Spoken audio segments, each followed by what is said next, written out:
Hello, I'm Zaynab al-Bernoussi. I also go by Z, with Rambabu Taluri, Barbara Bodine, Janet Gerson, Michael Perlin, Xin Shao, Fonkem Ashenkeng, and Demazea Fonkem. So these are the people in my group. We talked about constitutionalizing dignity. First, we looked at the case of the US, where dignity is not in the Constitution, but the concept is still used in covenants and can be enforceable. One great example is looking at the federalization of same-sex marriage in the US, where the concept of dignity was used. We also looked at international law, where we can have a form of institutionalization of dignity, but the problem is that international law can be only considered soft law.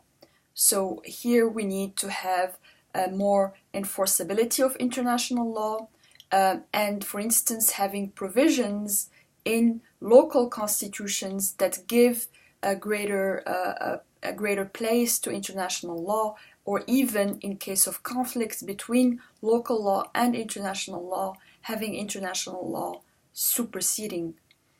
We then talked about the problem of not defining dignity in institutions and in constitutions, which leaves that confusion about what it really means.